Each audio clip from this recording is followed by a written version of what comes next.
And we are live. Welcome, everyone, to the Connected for Real podcast. I'm Rebbetzin Bat-Chen Grossman. I'm a marriage coach for women in business, and I love this podcast. I just have to say that. I love that you're listening to it, and I also love making it. And today with me is Chanah Rothberg, who is Chef Rara. And that's how I know her. I'm like, I don't know what her name is. I just know her as Chef Rara. And that's like half kidding because I do know her in person and she is awesome. Today, our topic is routine and marriage. So we're going to get into it. But first, I want Chanah to introduce herself and tell everyone why you're so cool. Thank you for that introduction, Rebbetzin Bat-Chen. I love that we just met in person recently, even though we've been communicating online for years, I feel like.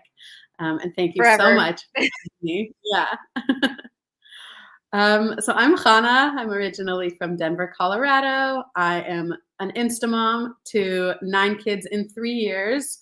So my life very quickly went from single, healthy chef running a cafe to mom of 6 kids instantly and then 3 kids within the next 25 months, or within a span of 25 months, and full-time.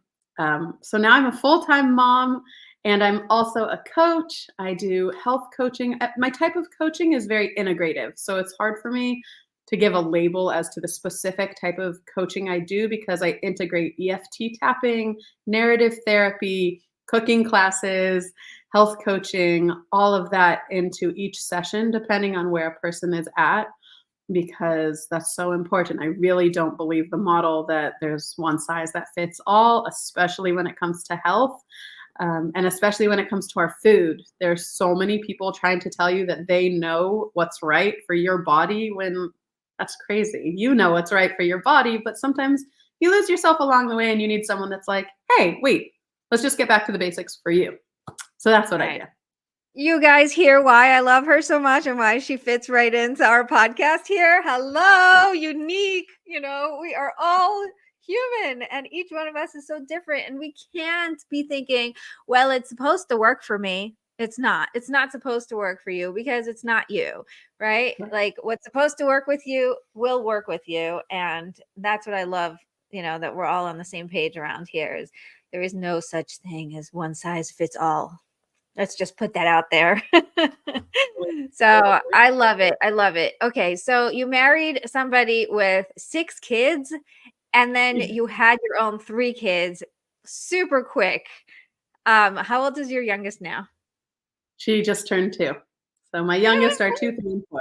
Yeah. 2, 3, and 4. I love it. That's so cute.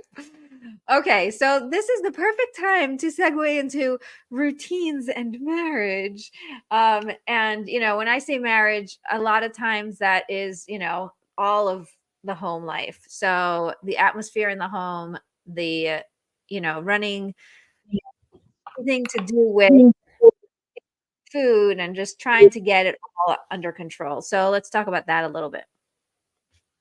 Okay, so I think I'll start with talking about food because, well, I am a chef after all, and I love food. I used to struggle, just to put this out there, I used to struggle with my own disordered eating behaviors. I was bulimic for a while, although these days I'm realizing who wasn't, which is like such a sad realization, but I realize none of us just ever spoke about it with each other. And now that we're all, thank God, on the other side of it, we can talk about it.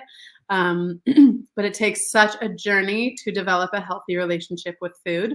And I talk to so many moms who are like, I do such a good job at taking care of my kids and my husband, but I just don't really care about making myself food, or, you know, and I get it. I totally understand until recently when I found the most delicious breakfast. Okay. And I realized the most important thing for moms is to make one satisfying, nourishing meal that you love when your kids are at school. So that the rest of the day when you're busy taking care of your kids, it's fine because you already had that thing you love. And I'll just say what my breakfast is because I love it so much. The sourdough starter discard. I use the discard to make flatbreads, and then I make 2 sunny side up eggs. I put tahina and pesto on it, and I make 2 tacos. And it's so good, so filling, and it's only 4 ingredients. And it's like, and some vegetables on the side, right? Wow. Wow. And And you guys, natural. we learned together in the same course, the sourdough bread thing, and Hannah really took it far. My And I family love said, they said, this is no longer a hobby. This is becoming an addiction. yes. But I think, if if anybody does sourdough, it's just so satisfying. It's and the whole process, when we were learning it, she says you need to stretch and fold every 20 minutes. And I was like, okay, so I'm going to stretch and fold myself every 20 minutes. Like, isn't that amazing if I could just do that? Like, stretch and fold, and I'm like stretching my hands out and opening up as wide as I can, and then like hugging myself and folding in. It is so nice to have this like slow motion thing in the crazy busy life that we're living in. Totally. I didn't even think about that, but that really is what it's all about. Is like every 20 minutes, just stretch and fold. It gives you a minute just to recenter yourself, especially like when the kids are running around and it's crazy, just to be like, oh, the way you would with your sourdough starter. If you have to stretch and fold it, then it's like, oh, I should like become my own starter. That's Right. so good. I love that you just said that. And by the way, you only have to do it 3 times. You don't have to do it all day long. Um, Nothing's wrong with well, that if you do. well, listen, if you did it all day long, you'd get extra credit, but no pressure. Even if you do it once in a year and you suddenly remember, hey, I should stretch and fold, I think you get credit for that too, because it's something so powerful that we have the ability to do for ourselves. Somebody was just saying, like, what is a free, the freest thing you can do just to like stress relief? And I thought of so many. Like, I didn't even think of one. I thought of so many. And her answer was laughter. But I came up with breathing, drinking water, going outside, looking at the view, like, and stretching. I mean, that's free. Your body is right here. You can just do it. You don't have to get any special equipment. There's some really great ways to nurture yourself that are completely free. Totally free. And that's amazing that you could think of so many things. And for her, it was like, obviously, it's this one thing, which just again shows that we're all individual. Oh, And so we yes. have to find what's right for me, because just because it's right for you doesn't mean it's right for me. Though all of the things you listed sound fantastic. Yes, they do. And, like I said, I in my marriage breakthrough retreat, I go through in day one, you have to make a list of all the things that make you happy. And I ran the retreat 9 times and I came up with 9 different lists. Like, I Mm. was able to constantly add to my own list, because there's so many things that could make you happy, and then you go to the next level, right? So like in the beginning it was like, oh, it makes me happy is drinking, like, yummy tea or whatever, blah blah blah. And then the next time I was like, it actually makes me happy to drink from a glass cup and not from a plastic cup, you know Mhm. and I didn't think about that until that day. And ever since then, my kids already know, bring bring Ima a glass cup, because there's no point. She's not going to enjoy it if it's in plastic, And I was actually at a class where somebody heard my set, that session, and they went out of their way to get me a glass cup in the middle of the class. I'm like in the middle of giving a class of like 20 women, and she got up, realized I had a plastic cup, got up and went into the kitchen to get me a glass cup. It was so cute, and I didn't have to say anything, We love that. so We love when people are so thoughtful. people are so awesome. First of all, I just want to say I love people. I'm such a people person, and I love people because we are so awesome, right? Like every single one of us, like you said, we're unique, but there's also, each one of us has something that is supernatural about ourselves that we don't give ourselves credit for. So like somebody who thinks about that, like, I actually remember what you said, last year when I heard your podcast or something, and then I put it all together in my head and I thought it through and I took action. Like, who does that, right? So like it takes a lot of behind the scenes genius to be who you are, and I want you to appreciate that. Yeah. Just going. Yeah. Let's go back to the food because I'm getting distracted. Okay. Well, interestingly, you brought up something about doing the stretching and folding, and then if we do it more than 3 times, it's extra credit. So that kind of leads me to the next step that I talk about in routine when it comes to building healthy habits. So there's this premise that you should start something. Say I want to pick a new habit. Say I want to include working out into my life. Now, if I say I want to work out for 15 minutes, but right now I'm not doing anything, 15 minutes is super daunting, right? It doesn't sound like a lot, but when you actually think about it, if I'm not actually already doing that, then just jumping from 0 to 15 minutes is very scary to do. So what I say to do is to do 2 minutes a day, which means from the time you're starting to work out, you set a timer for 2 minutes. And then it could take you 2 minutes to put your shoes on and get out the front door. And then when 2 minutes ends, you come back inside. I heard this somewhere, and I'm sorry that I can't quote who preaches this. I think he wrote a whole book about it, but it's something I've been talking about for a long time too. By doing this same thing for 2 minutes every day, you're teaching yourself that I'm showing up for myself, right? Like, remember when you learned how to tie your shoes? Probably not. But it was probably really daunting when we learned how to tie our shoes. And it's like, yeah, I'd rather just not wear shoes. But that's not how it works. So it's the same thing with healthy habits. We know we have to show up for ourselves when it comes to physical activity in one way or another. So we need to start by just showing up for 2 minutes. Anything beyond 2 minutes is extra credit, but nobody's looking for extra credit. We're just looking for the habit to build a sustainable, simple habit. So that's one of the things in the area of physical activity or healthy eating. You know, I had a friend who said she wants to add green drinks to her life. Okay. So I have a whole thing. You can pre-prep. I think pre-prep I think you just need to prep. Yeah. Double. Right? So you can, rather than prepping your bags of green smoothies all at once, I told her one day put bananas in the bag and put them in the freezer. The next day, add some kale to the bag and put it in the freezer. Each day, just add a different fruit or vegetable to that bag and put it in the freezer. And at the end of that week, now you'll have 7 bags for the following week of pre-made smoothies for you. So it's really, my thing is really just about taking bite sizes in whatever area of life that we want to move toward, rather than trying to create routines from nothing. Like, it needs to start so small. And I want to talk about routines for just a second. I think that, I learned a lot from baby sleep training. When you have a baby and they're starting to grow up and you're like, they're not sleeping through the night. And you get to this point where you're like non-functional and you need to figure something out. And I had this with my second one, and a friend of mine handed me this book, The Sleep Lady Method, whatever it was, A Good Night Sleep Tight. And it was great.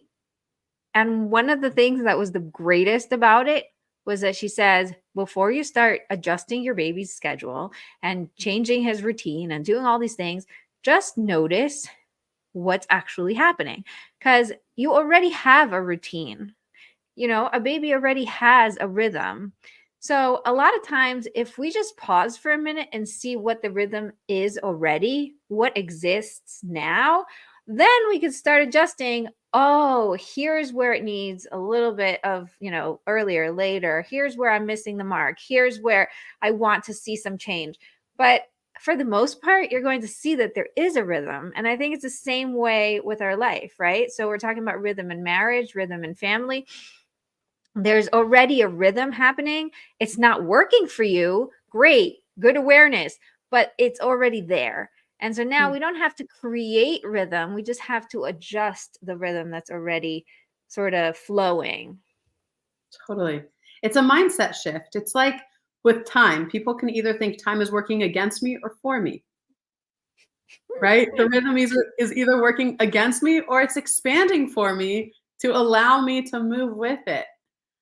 And it's all a mindset. It's totally is. I am coming up with a training, like a whole bunch of trainings, and it's run your business like God runs the world. Wow. And it's such a good training. I'm like very excited about it. And in that, it's about it's time, it's money, it's all these different things that come into how we run our business. And what you just said now is part of that, is like totally change your understanding of what time is. What time is, what health is, Right. what a healthy relationship looks like for you.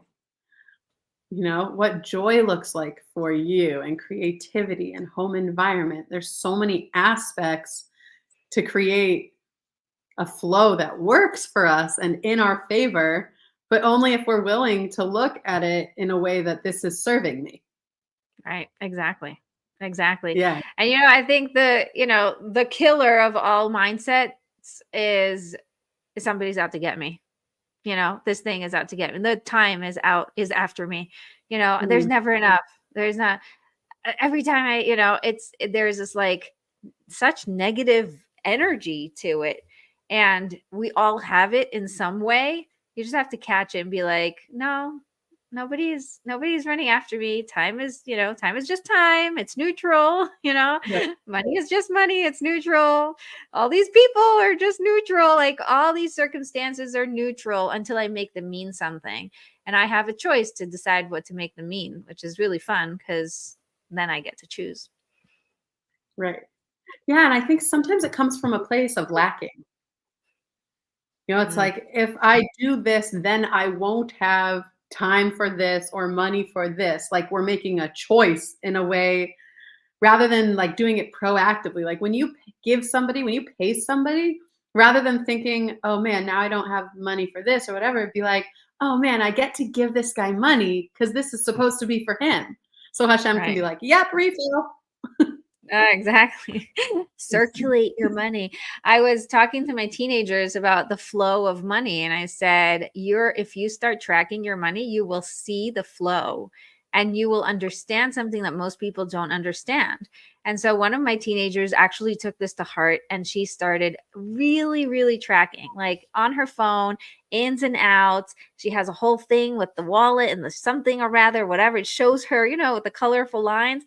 And she's like, it's amazing. Anytime I have to pay for something, I right away get a babysitting job. And anytime I feel like, oh, I got so many babysitting jobs, it's great. Then I have to pay for something, and money just comes and goes. And there is this beautiful flow. And I'm not stressed about it because it's just the way money works. And I'm like, thank you, God, for teaching her this so early on. Yeah, and thank you you know, for teaching her and her for listening to you. That's a huge win. Listen, you can only do so much as a parent, then everything else is left to them, and to God to just sort of Right. work out. But it's really fun to watch when you can open up someone's eyes to that, to the flow of time, to the flow of energy, to the flow of life, Um, I find that very fascinating and very rewarding. Totally. Okay, let's get practical. I want people to be like, I got so much out of this episode. So let's talk about ways to make routine, I guess, easier, feel not as daunting, but also feel like we're a little bit more in control of, the food, the meal prep, the planning, the thought, the thinking through, the trying to figure it out. Okay. So first of all, I think that we need to acknowledge, I mean, depending on where you're listening from, but if you're in Israel, we're living through a war. So right now, people trying to create routine is very different than trying to create routine when there's not a war happening and it's easy to set goals. That's totally different world of creating routine. I like to say, wake up in the morning and set 3 goals for the day. They can be big or they can be little, but as long as you accomplish those 3 things, then your day has been a successful day. Anything else on the list, fine, it's extra credit, it's bonus if you get it done, but that's not what determines if you had a successful day or not based on the routine that you want to set for yourself. So try to get as specific as possible. And these 3 goals I'm talking about, one of the goals could be wake up and drink a cup of water. right? Start prioritizing health in some way. Another one could be take 3 deep breaths. If you realize, oh, wow, anxiety is really overwhelming me these days and I'm not stopping for myself, put your hands on your heart, take 3 deep breaths, stop for a second, and then come back. Okay, check. I just checked that off my list. The other one could be run for 15 minutes. They can be small, work on my business. Whatever the goals are, become specific about it, and then open up your calendar and set a time that you're actually practically going to do these things. Don't make it, I'm going to work on my business today. No. Open up your planner. I'm going to work. Oh, I have time for an hour from 11 to 12. I'm working on my business from 11 to 12. Some of the most successful people plan every single thing in their planners. That doesn't work for everybody. For me, I need to be a little bit more gamish, right? A little more flexible. I need to be able to know that I have room in case this runs over or I need more time. Oh, I'm really into work. Let me work more than this. But be specific about those 3 goals in your routine. Yeah, I love that. Once you have intentions, then it's a little bit more flexible. And a lot of us are just, more go with the flow. I hear you. When I plan, I used to plan to have, the hour of coaching that I get from my coach. So I would put it in as like the hour. But then I realized I always like to stay after and journal and like process what she said, because I can't just jump back into life. And then when I tell my husband, he's like, when are you coming back? And it's 5:00 and it's supposed to end at 6. And I say 6, I'm always late. Right. It doesn't matter if I'm 6:02 or 6:08 or 6:15. I'm always after 6. So I just started saying 6:15 and giving myself that grace of, it's in the calendar. It's in the program. The time I need for myself is actually built in, which is so great. And I do the same thing with yoga. If yoga is from 8:20 to 9:30 or whatever, I have it blocked off until 10 so that I could come home and just put my stuff away and start the day fresh, sort of like give myself that buffer. Is really important to get to know yourself. And, we're talking a lot about how unique we are and how different everybody works and needs to function. And I think this is one of the things that I really found about myself that was like, I need buffers. I need time to be like a little bit more flexible than I think it's supposed to be. Right. And also, if you're going somewhere, it's really important to put in that's going to take me 15 minutes to get there. So put that in the time also, in addition to how much time it takes to get there, how much time it takes you to get ready for that thing. Once you do start planning, that does help with routine a lot, because it makes you be mindful and aware of what's actually happening and how you can manage your time in a way that suits you and works for you, which is so important. Yeah. So that planning and picking 3 things is really helpful in feeling like we're accomplishing something and we're creating a habit and something that's sustainable for us. And it's also showing ourselves, again, I'm showing up for me. When I say I'm going to do something, I do it. And that builds self-trust. When that little voice inside says, oh, she said she was going to do this and she actually did it. Yay, go me. And we become our own little chef rah-rahs, our rah-rahs, our cheerleaders. I love that. By the way, I have a YouTube video from many, many years ago called The Recipe for Happiness. And it's exactly that. It's like when I can do the thing I didn't want to do, or I don't do the thing I thought I was, obviously going to do. Like, oh, the cake was calling my name. So of course I had to eat it, but I didn't. And then suddenly it's like, woohoo, I get that victory. And it really turns on all the happy in your brain. So that's an amazing way to use your brain to your advantage, is notice those things. Right. And that leads me into the next thing, is when you have a task that's daunting, bring joy into it. Find a way to bring joy into the daunting task. I don't like to cook. How can I make my kitchen a safe, happy space? How can I make this so it's not daunting for me? Oh, if I put music in my headphones, that can be fun now. Now I'm having my own little dance party. I'm cooking for the kids. And it makes a difference, because energetically, when we are making food for our kids, they pick up that energy the second they eat that food. Energy works like that. So it's not just if I go into the kitchen and I cook something and I'm angry, I wouldn't be surprised if after my kids eat that meal, they're angry because they picked up that energy. So if I always say, and I always said this to my workers when I ran a cafe, I said, if you're not in a good mood, take a step, go outside, take a few deep breaths, and come back in here when you're ready to actually nourish people with good vibes. Because it's so important. The kitchen has to be a safe place. And unfortunately, it's not for a lot of people because I never leave my kitchen.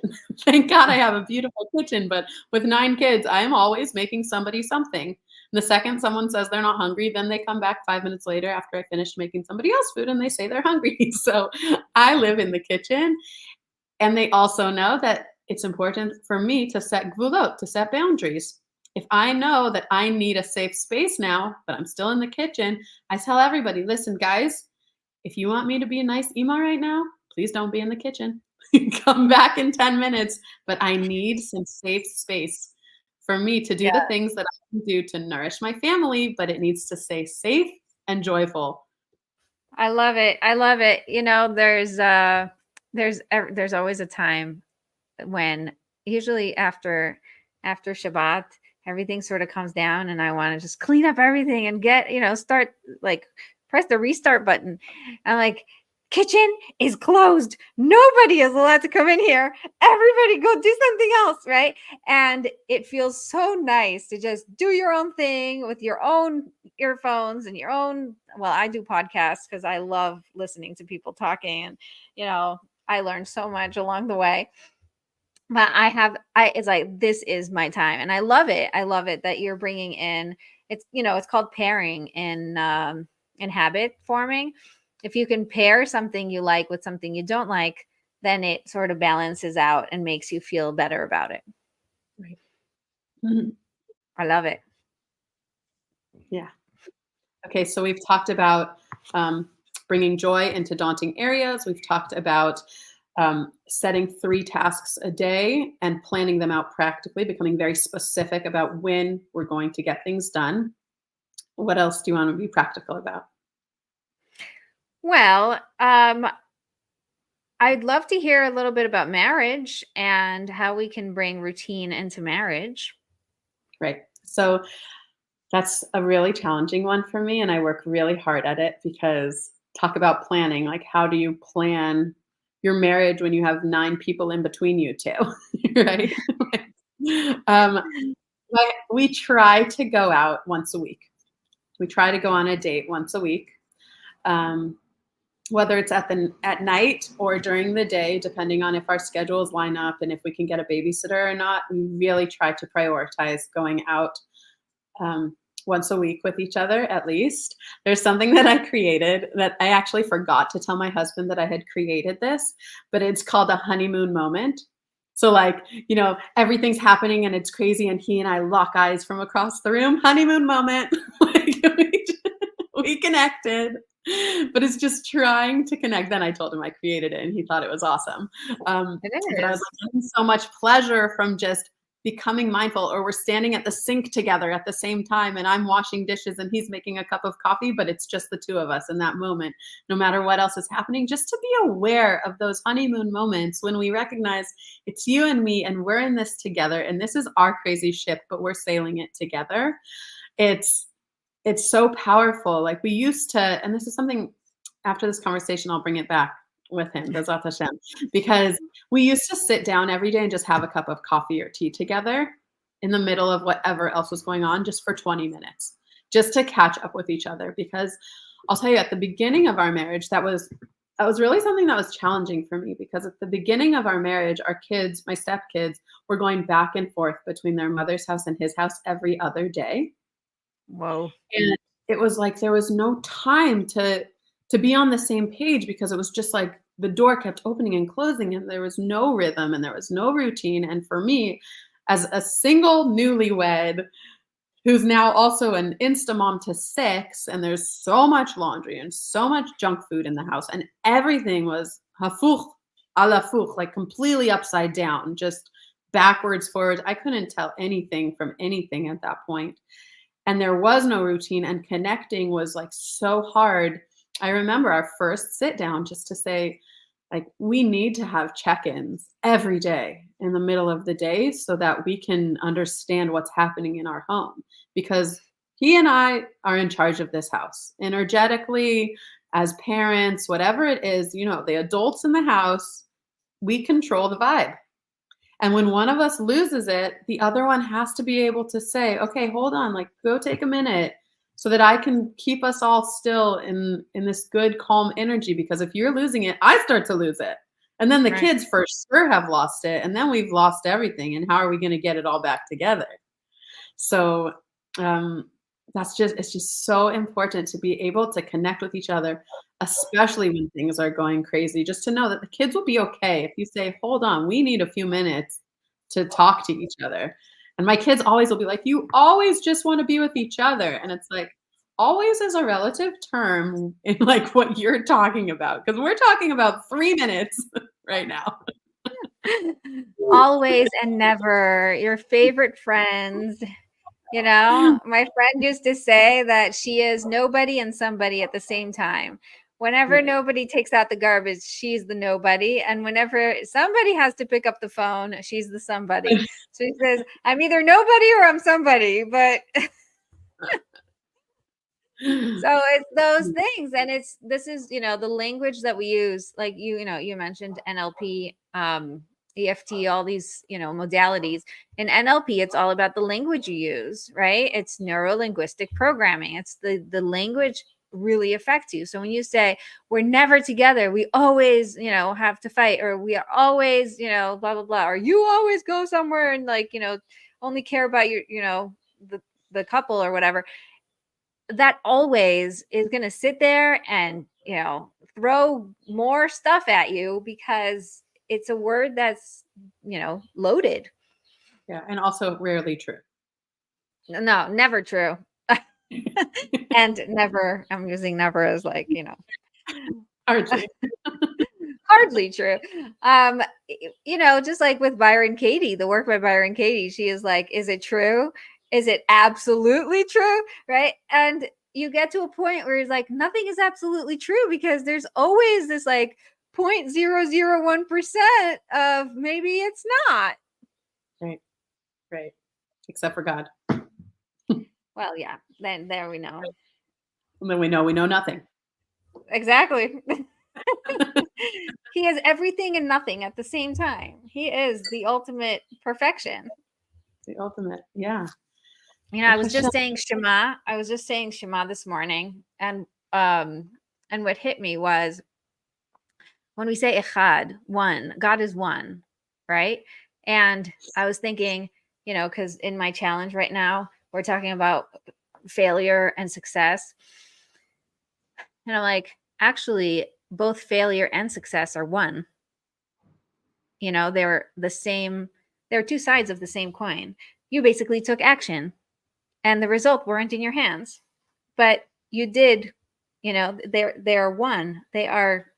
It's very fascinating to me. Anyway, total tangent. Let's get back to They're all interesting things. all interesting. Whoever's listening to this podcast is like, woo, I'm getting so much extra credit. Also, when talking about like that always or never, it's the same thing works when building habits with ourselves. So I had a client come to me and she says, I have a smoothie every day. And I said, you have a smoothie every day? Yeah, every day. I said, she goes, well, almost every day. And this is like I think it's a Rabbi Nachman teaching, and I'm not sure which one, but it's that saying of, it's so important to know where it is that we're holding actually in reality, because when we think we're trying to take one step forward in building a new habit or behavior, and we put ourselves on this level, so it's fine if you're really taking one step forward. But if I say that I'm here and I'm actually here, then when I take one step forward, I'm actually leaping. And as everybody knows, when we're walking or running, if you're leaping, you can only leap for so long, but you could walk forever. So we don't, and then when we forever.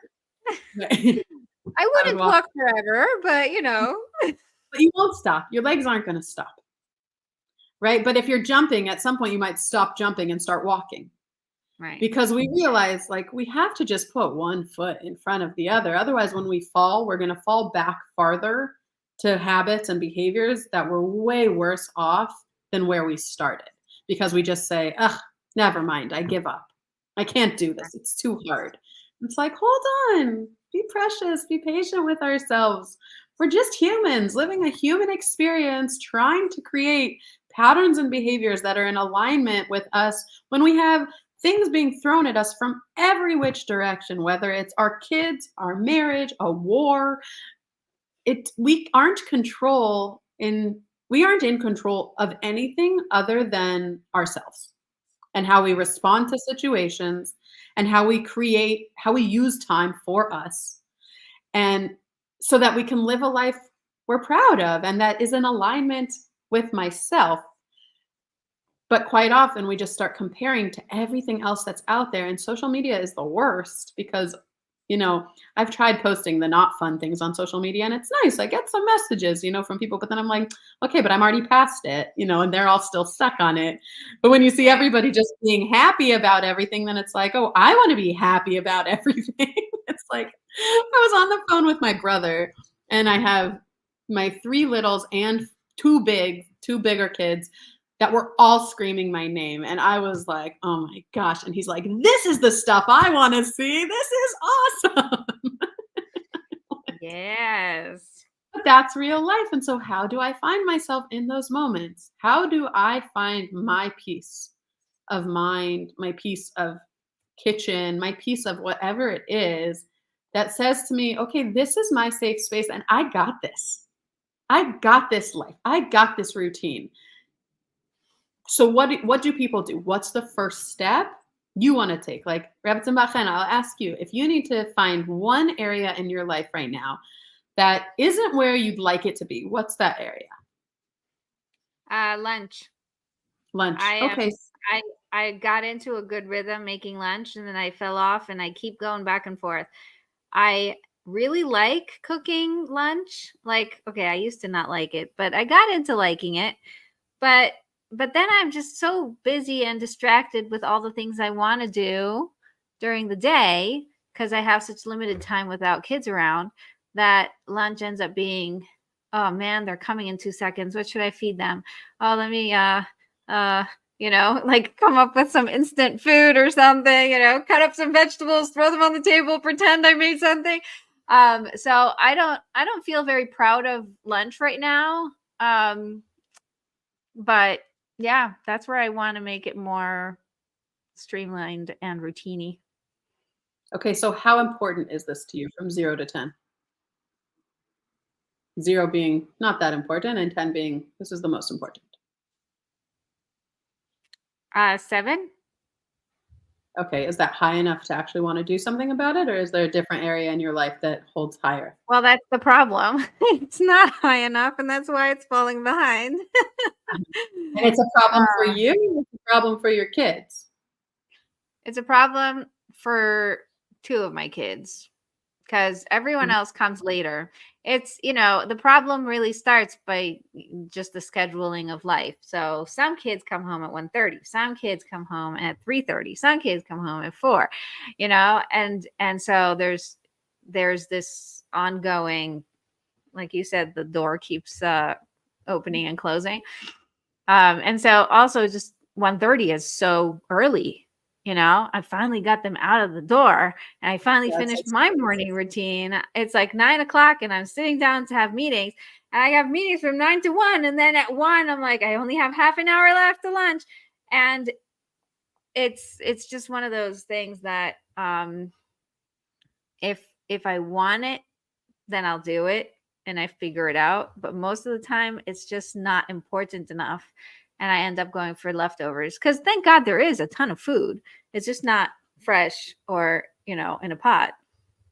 There's like a lot of things to eat. So it doesn't sound like it's that big of a problem because there's actually stuff to eat. But so maybe it's a mindset thing. For You sure think it's a you're not mindset doing it, like you think you're not doing it well enough. They should have a better lunch, or you use the words fresh or in a pot. So do you have any time at night that you could just slice some vegetables so that they're ready for the next day for them? I could do a lot of things. I just don't think it's a priority right now. Like I know important.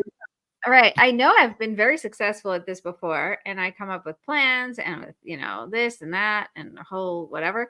But like you said, it comes down to the mindset and the priority. And like, because it's two kids who can make food for themselves, they're old enough, then like, I just don't feel like it's worth it to spend my precious time. I'm going to say that very Should've quietly started so nobody hears that. But like, I only have half an hour to do this really important task that I won't be able to do once the kids are around. Just give me a minute and do whatever you want to feed yourself. So, and they're old enough, they can make themselves eggs and pasta and, tuna, and they take out rice cakes. Like, they've been figuring out for all these weeks, like, what's the big deal? They'll just keep figuring it out. So, priority wise, I think that it's low, and that's why I'm not succeeding with it. But also there is a part of me that feels guilty and like, oh man, I really wish I could have this down. You wish you could have it down in order to what?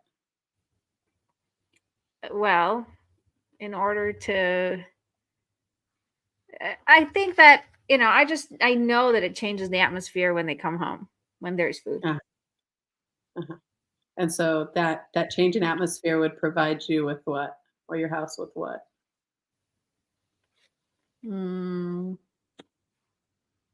I guess more positivity. How important is positivity to you from 0 to 10? Guys, you know me. It's like a 20. See if that's motivating enough. And even like start with just one day. Don't say you need to make them lunch every day, Start small. So now you realize why you want to do something. Because the end goal is going to be something that you value at 20 out of 10. Oh, yeah. And so you can look in your schedule. You also use the word schedule and find one day that like, oh, you have a little bit more time there. So that's the day that I'm going to focus on lunch. And I know positivity and everything, yada, yada, yada, will be better in my house. And just start with one day rather than making it the all or nothing mentality. Right. Big one. So I did that this week. I made majandara. I did. I did rice and lentils with a lot of vegetables. I love that. And we eat it with sauerkraut. So super cool. So that was really fun because the kids came home, they saw it on the fire. They were like, yes, they put, made themselves bowls. They knew exactly what to do. It was so fun. It was such a great day. I wish I could do that every day. And that's the problem because I'm a perfectionist. I don't know if I told you guys, but yeah, I want it to be perfect. And if I'm not perfect, then there's no point. Hashem is the only thing that's perfect. That's it. And if there's no perfect. Where'd you learn the discourse that perfection exists? We all. Yeah. Well, as you know, Hannah's right. And it's funny because I do this for other people, but it's always really fun to have mirrors and people to, bounce things back to you. I'm really loving this conversation. I'm taking on the challenge of seeing like even just the one thing I could do, which is really fun. I'm liking that. So I guess I'll tell you guys how it goes. Awesome. Yeah. Yeah, it's really fun. And I want to invite anyone that's listening now, if there's one area, figure out which area of your life it is that you want to start moving forward in, rather than saying, for example, home, environment, joy, creativity, spirituality, physical activity. Pick one area. Don't say, oh, all of those areas need work. Be realistic with yourself. This is not a race. I can't stand that saying. It's not a marathon. It's not a race. It's a marathon. Which one is it? We're not going anywhere until Hashem says the day is done. So just pick one thing to work on at a time and move slowly in that area, because then what happens is eventually 3 months down the road, wow, I actually went for a 2-minute walk every day. I didn't used to do that. Cool. You have just succeeded at creating a sustainable habit. Thank you. And kodak you for being patient with yourself to stick to it rather than thinking you needed to jump there already. It's like that idea that I have to be somewhere that I'm not Like, you're gonna get to that place in terms of time no matter what. Next year, I will turn 39, no matter what I do. So how am I gonna fill this year rather than becoming 39 then and being like, "Oh, no, now I'm 39 and I didn't do this." I'm gonna be 39 no matter what. So, what do I No wanna pressure, do today? no pressure. I know, what's a number? Age is like a joke, I think. One For day I sure. yeah. I love it. I love it. Okay, my biggest takeaway from this conversation is the honeymoon moment.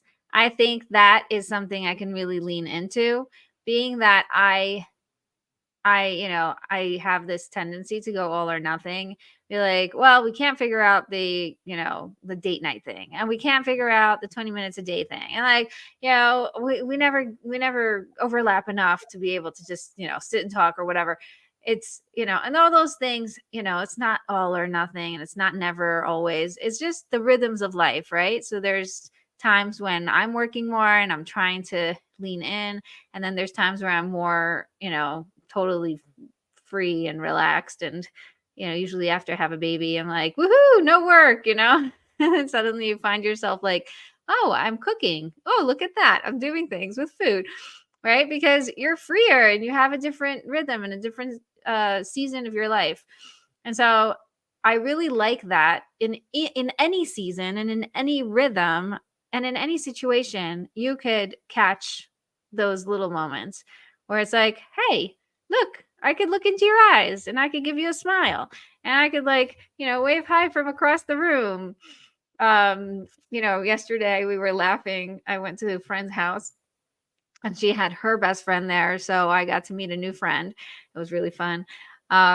And so the friend said, I think it's really important to go out to a restaurant, with your husband. It's so important. It's so important at least once every 2 years, And it was funny because you're like, you think that she's going to say something like really intense. It's like at least once in every 2 years, right? Because we have little kids and we have a life and there's things that come up. Like there is, she just gave birth to her third kid in 4 years, right? It's like there's a lot going on. I'm not gonna lie, right? And I love how she said that. So then I was so proud of myself. I'm like, yeah, me and my husband went to a wedding, went on a date yesterday. We went to a wedding, and it's like, that's a date. But yes, it is. We got to be in the car together, go just the two of us. We got food at the buffet thing, and we're standing and talking, and then we get to see other people and we're actually interacting. And hey, look, we're not stressed out and there's no kids pulling our skirt and my skirt. They don't pull his skirt because he doesn't have one. But anyway, you get the gist, right? We are actually spending time together. And who says a date has to be, a specific thing or look like a specific thing? I actually felt really good after that quote unquote date, even though it was an event, right? Uh-huh. No And different it than just going to a concert. the what? Say that again. It's no different than going to a concert. You're I guess together. so. The point is to be together. I have to tell you, the wedding, the guy who sang was so good. It felt like a concert. So It the totally felt. best. That's At the end of the chuppah of the ceremony, I went over to my husband like, "How did you like the concert?" He's like, "I was gonna say the same thing," because the guy was just phenomenal. But it was very concert like. So it's funny how you say that. But yeah, some people like going on dates and watching movies. I don't get that. Why would I want to go out of my house to watch a movie? Like I want to go out of my house to be with people and have a conversation, right? So it really depends on what sparks you and what fills you up and what works for you. And every couple is so different. I had Yael Trish a while back, and I actually had her twice. And we talked about money dates, right? Because she's all about money. And she says, sit down once a week and have a money date and talk about your money so that you're on the same page. And I was like, yeah, not happening, right? Because I know my husband and I know me and I know how we work and how, it's fine. It's okay. It will be okay. When we need to talk, we talk about it. We don't have to make. So it's like, yeah, but this is what I found works. Yeah, this is what you found works for most people. But I don't feel guilty about not fitting that, box. I do what works for me and for my marriage. And I think that's, we were talking about routines. This is the thing that fights routines, is having to, should, and having to be like other people. And it's supposed to be this way. Like, you're not going to find the routine that works for you as long as you're trying to fit into someone else's ideal routine. Right. Nailed it. Chanah is shocked. She's mic dropped. Oh, I'm in line. You're good. You got it. It's true. There's no one size fits all. And it's how do we want to create a routine that makes us feel happy? That's not based on anyone else's expectations of us or what we think other people are thinking about us or what we should be doing based on whatever. It's just like, what works for us and our family? Because realistically, nobody else gets it. Nobody else knows what you and your family are going through other than you and your partner. That's it. And so that, as a priority, creates the structure and foundation for creating a life that you want to be living. And that doesn't matter what anybody else sees or thinks on the outside, because your box is not their box. I love that. I love the way you said that. And I think it's, it may be in a way easier for you because you're in an interesting situation where you're like Insta mom, and suddenly you have all these kids, and suddenly there's like, all the dynamics are changing, where a lot of people just are in this, the quote unquote normal rhythm where it's like, I got married young and I had a baby and then I had another baby and then like I slowly lost myself and now I'm trying to figure it out. And when you have a lot to compare to, because most people are in that boat, then you also start to compare yourself and see like, well, she's figuring it out and she has a good rhythm going and she makes lunch every day. And, all these people are doing it. Why am I not? What's broken about me? Right. And it's like, give yourself permission to just be who you are. Right. And I wouldn't say that I am in a different box because I did it faster. I would just say that I lost myself much quicker and then I found myself much quicker because everything in my life is like, got to go quickly. But I'll say that that's what motivated me, and I'll put in a plug here, to make my first cookbook. And I'm already on my second cookbook. They're both available on Amazon. My first one is how to add healthy, simple, tasty, plant-based foods into your life, just how to add it to your plate. So rather than changing your diet and taking things out of it, just add some of these colorful foods in. And my second cookbook is a kosher LePesach, a kosher for Passover cookbook. It's a booklet, and I'm so excited that I can help people just add some more healthy, colorful foods to their plates. In addition to whatever else, boxed foods, simple foods, whatever it is, let's just keep everything simple, because there's no reason to spend time potchking, trying to make things TikTok approved or whatever it is that, like, let's just make something that tastes good and is quick and easy with easy to access ingredients. The second I see a recipe that has something that I don't have in my kitchen, I'm just like, no, can't find that in Israel. Next. Right. And this is why I love you so much. Guys, go check out her cookbooks. She is so awesome. The whole concept of, instead of fighting the bad, just add the good. Light up the darkness. The darkness will just sort of evaporate when you have enough light. And if you can lean into what you can add, where you can improve, what you can really, infuse into your life that you want, everything else is just going to just move aside and make room, because that's how darkness works. So thank you for being here. This has been amazing. Yeah, Baruch Hashem. Can I put in one more plug for another thing that I offer before we sign off? Go for it. Yes, so I do one-on-one coaching. Here's where I say, Chanah, where can people find you? How can they work with you? Okay, so I offer one-on-one coaching via Zoom or in person. I have a private practice here in Efrat. And my husband and I also opened something called CareBnB Israel. It's your personal growth getaway. So you pick a track, either a therapy track or a food track, or a combination of both. If you want to learn how to actually create a meal prepped fridge, you come here for 3 days. You have your own B&B. The first day I cook for you. The second day we cook together. And the third day you cook and I watch, so that I know you go home with food confidence and you can actually take these skills into your own home life. So please be in touch if you need a little bit of encouragement, motivation, some rah-rah, and a little bit of peace in your life. I love it. That is on my bucket list right there. I'm so excited about that.